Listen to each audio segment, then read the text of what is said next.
शेतकरी कष्टकरी कामगारांसाठी ज्या स्वर्गीय नारायण नागू पाटील, स्वर्गीय प्रभाकर पाटील, स्वर्गीय दत्ता पाटील, स्वर्गीय मीनाक्षी पाटील यांनी संपूर्ण राज्यात पुरोगामी विचार रुजवले, ज्यांनी शेतकऱ्यांना जमिनी मिळवून दिल्या, जिल्ह्यात शिक्षणाचे द्वार खुले केले, त्यांच्याच विचारांशी प्रतारणा करून पुरोगामी विचार पायदळीत उडवून जे प्रतिगामी विचारांसोबत जात असतील, आपले विचारच विकत असतील, त्यांना जागा दाखवल्याशिवाय शेकापचा निष्ठावंत कार्यकर्ता गप बसणार नाही। निवडणुकीत प्रत्येक वेळी आघाडी करताना पक्ष वेगळे असतील, मात्र विचार एकच होता। सत्तेसाठी विचारांशी गद्दारी करणाऱ्यांच्या पाठीशी शेकापचा निष्ठावंत कार्यकर्ता नाही, हे आजच्या हजारोंच्या उपस्थितीवरून स्पष्ट झाले, असे प्रतिपादन शेकापचे सरचिटणीस जयंत पाटील यांनी केले। शेकापच्या कार्यकर्त्यांची गुरुवार दिनांक 16 एप्रिल रोजी सायंकाळी वेश्वी येथील निवासस्थानी बैठकीचे आयोजन करण्यात आले होते। यावेळी जयंत पाटील बोलत होते। यावेळी शेकापचे ज्येष्ठ नेते शंकरराव म्हात्रे, द्वारकानाथ नाईक, शेकाप राज्य महिला आघाडी प्रमुख ॲडव्होकेट मानसी म्हात्रे, शेकाप जिल्हा चिटणीस सुरेश खैरे, रायगड जिल्हा परिषद माजी अध्यक्ष सुप्रिया पाटील, अलिबाग नगर परिषदेचे माजी नगराध्यक्ष प्रशांत नाईक, शेकाप जिल्हा महिला आघाडी प्रमुख चित्रलेखा पाटील, शेकाप राज्य कामगार आघाडीचे प्रमुख प्रदीप नाईक, जनता शिक्षण मंडळाचे अध्यक्ष ॲडव्होकेट गौतम पाटील, शेकाप तालुका चिटणीस अनिल पाटील, अलिबाग पंचायत समिती माजी सभापती अनिल गोमा पाटील, वृषाली ठोसर, ॲडव्होकेट नीलम हजारे, नंदकुमार मयेकर आदी मान्यवरांसह अलिबाग, मुरुड व रोहा तालुक्यातील शेकापचे पदाधिकारी, कार्यकर्ते, महिला व युवा कार्यकर्ते मोठ्या संख्येने उपस्थित होते। या प्रसंगी जयंत पाटील म्हणाले की देशाला आणि राज्याला ज्या जिल्ह्याने, ज्या तालुक्याने पुरोगामित्वाचा विचार दिलाय, त्याच जिल्ह्यात प्रतिगामी शक्तीमध्ये वाढ होत आहे। ही खंत आहे। ज्यांनी पक्षासोबत, विचारांसोबत गद्दारी केली आहे, त्यांना कार्यकर्ता शेकाप माफ करणार नाही। कुणाच्याही जाण्याने ही पुरोगामी चळवळ थांबणार नाहीये। निष्ठावंत कार्यकर्त्यांच्या विचारांचा कधीच कोणी पराभव करू शकणार नाही। आगामी निवडणुकीत शेकापच्या कार्यकर्त्यांनी जोमाने काम करायचे।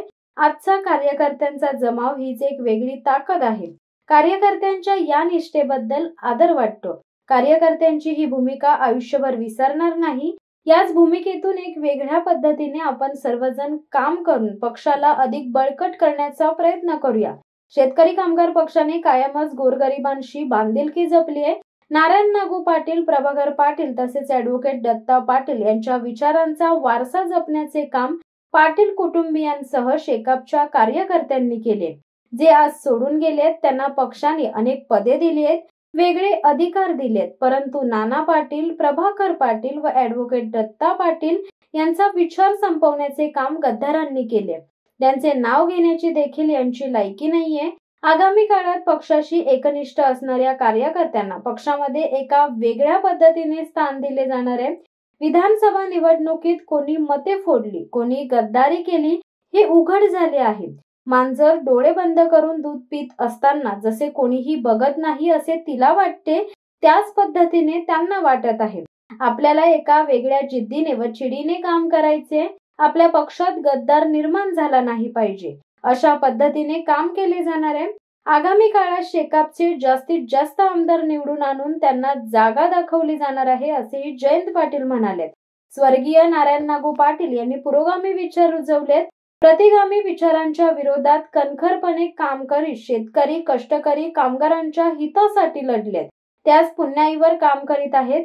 त्यांचे विचार माझे कुटुंब कधीही संपू देणार नाही, असे देखील जयंत पाटील म्हणाले। आज मोठ्या संख्येने कार्यकर्ते जमलेत। निष्ठावंत कार्यकर्त्यांची गर्दी हीच खरी शक्ती आहे। काही जण पक्ष सोडून गेल्याचे दुःख झाले नाही, मात्र आई समान सासूची बहीण आणि वडिलांसमान सासऱ्याच्या भावानेच पक्ष सोडल्यामुळे त्यांच्या डोळ्यात आलेले अश्रू मी पाहिलेत, याचे दुःख खूप मोठे आहे, असे बोलताना शेकाप जिल्हा महिला आघाडी प्रमुख चित्रलेखा पाटील यांच्यासह कार्यकर्त्यांमध्ये बसलेल्या अर्बन बँकेच्या अध्यक्षा सुप्रिया पाटील देखील भावुक झालेत। शेकापचे नेते जयंत पाटील यांच्यासोबत कार्यकर्ते आजही पाठीशी आहेत। सर्वजण एक वेगळ्या उमेदीने काम करून लाल बावट्याची सत्ता जिल्ह्यात निर्माण केली जाईल, अशी ग्वाही चित्रलेखा पाटील यांनी दिली आहे। आजची बैठक बघून तुम्हाला काय वाटतं की मी बोलवली नाही, कोणाला पाठवलं नाही, उत्स्फूर्त लोक या ठिकाणी आले, हजारो लोक आले। लोकांच्या मनामध्ये चीड आहे आणि पक्षाने असे धक्के चिकार सहन केलेले आहेत. ज्यांना मोठे केले त्याला ते खोटे निघाले, पक्ष सोडून गेले. पण नवीन लोक उभे करण्याची ताकद आणि हिंमत पक्षाच्या कार्यकर्त्यांमध्ये आहे.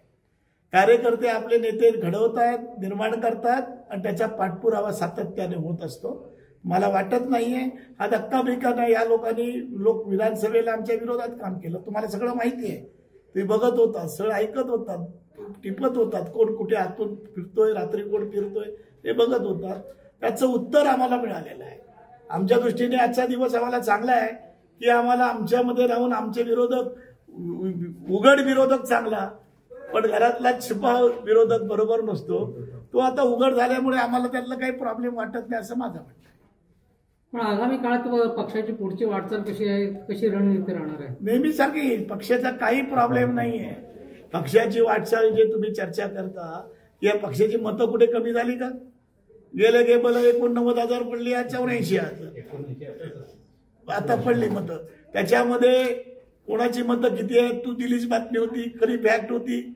तिथे सेनेच्या बाबतीतली भूमिका मी आता बोलत नाही. किती सेना कोणाकडे आहे आम्हाला कळलं नाही. ती कळलं तर मजा येईल, पण त्याला चौरंगी पंचरंगी इलेक्शन होईल तेव्हा कळेल आपल्याला. त्याच्यामध्ये काय प्रश्न आहे. पण त्या भूमिकेतून मी डगमगलो नाही. आम्हाला हे मान्य होतं, आम्हाला हे मान्यपेक्षा आम्हाला हे अभिप्रेत होतं की काय होणार नाही काय, त्याची वाट बघत होतो. आणि म्हणून मी मिटिंग पण घेत नव्हतो, बैठक पण घेत नव्हतो. ती बैठक आज लोकांनी घेतलेली आहे. सकाळी पण इथे 200-300 लोक आले होते कार्यकर्ते आणि त्याची मागणी केली की या पद्धतीने आम्ही येतोय आणि आम्ही या ठिकाणी बैठक घेण्यात मला भेटायला सहज येतोय.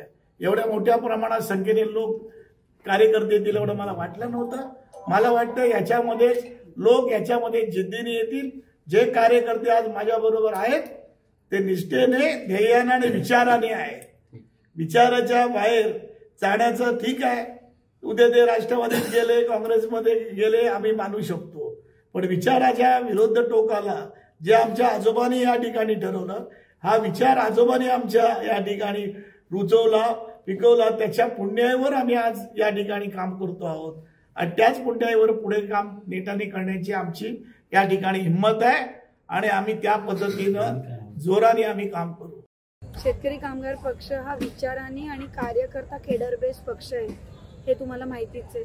त्याच्यामुळे आज अशीच आम्हाला कुटुंबाला लोक भेटायला आली, कारण की सकाळीच एक कुटुंबातच दुसऱ्या पक्षात पक्षप्रवेश झाला. त्याच्यामुळे कार्यकर्ता, सगळे नेते जयंतभाईंचा आणि लालबावट्यावर विश्वास ठेवून अतिशय ठाम आहेत. आणि लालबावटा यापुढे सुद्धा इथल्या भूमिपुत्राचं संरक्षण करण्यासाठी आम्हाला डेव्हलपमेंट हवीच आहे, पण डेव्हलपमेंट सोबत इथल्या भूमिपुत्राचं संरक्षण करण्यासाठी आम्ही कार्यकर्ते मंडळी काम करू. आणि अशा छोट्या मोठ्या पक्षप्रवेशांनी झेंड्याला, कार्यकर्त्याला आणि गावातल्या राजकारणाला काही फरक पडत नाही हे सांगायला आज या ठिकाणी लोक जमली. मी दुसरी बाजू बघते. 2019 पेक्षा माझे 15,000 ते 20,000 मतं वाढली आणि ती माझ्यामुळे वाढली असं मी मानत नाही. ती निष्ठावंत कार्यकर्त्यांच्या मेहनतीमुळे वाढली. मी तुमच्या चॅनलच्या द्वारे सगळ्या कार्यकर्त्यांचे मनापासून आभार मानते की जी मेहनत त्यांनी केली. राजकारणात हार पराजय होत असतात, ते काही नवे नाही. मागे जेव्हा मी नगरसेवक झाले तेव्हा बिनविरोध झाले, आता यावेळेस मला पराभव झाला, पण राजकारण चालू राहतं. मी खरं पक्षाचे आणि पक्षश्रेष्ठीचे आभार मानले पाहिजे की माझ्यासारख्या एका तरुण कार्यकर्तीला त्यांनी आमदारकीच्या उमेदवारीचं लायक समजून कार्यकर्त्यांनी एवढं मेहनत घेऊन इथपर्यंत पोहोचवलं. वेगळे वेगळे वारे देशात, राज्यात वाहत होते, त्या पद्धतीने जय पराजय हे चालू असतं. राहतो तो विचार आणि संघटना. मी ते कारणांकडे बघणार नाही. मला 10-15 हजार मतच कमी पडलेली आहेत. थोडा मला तयारीला वेळ कमी पडला, तर तो आता मला मिळाला आहे 3-4 वर्षाचा, कारण की माझी उमेदवारी एकदम शेवटच्या क्षणी जाहीर झाली. त्याच्यामुळे कार्यकर्त्यांनाही तो वेळ नाही मिळाला. हे सगळे कन्फ्युजन चालू होते. आजचा जो पक्षप्रवेश झाला त्यांच्या संदर्भात पण थोड्याशा खिचड्या चालू होत्या. त्याच्यामुळे तो टाइम आम्हाला कमी मिळाला बांधणी करणं, गावोगावी पोहोचण्याचा. आणि 10-15 हजार मतं काही फार जास्ती नाही आहेत, त्याच्यामुळे ते आम्ही कव्हर करू. आणि मी आणि ऑलरेडी आम्ही काम चालू केलंय आणि मला प्रचंड विश्वास माझ्या कार्यकर्त्यांवर आहे, विचारावर आहे, झेंड्यावर आहे. तो पुन्हा एकदा उभा राहून शेका पक्षाचा आमदार विधानसभेत आणि परिषदेत पाठवणार. शिवसत्ता टाइम्ससाठी धनंजय कवठेकर, अलिबाग. धडक बेधडक वृत्त देणाऱ्या आपल्या शिवसत्ता टाइम्स न्यूज चॅनलला लाल बटन दाबून सबस्क्राईब करा आणि बेल आयकॉनला क्लिक करायला विसरू नका.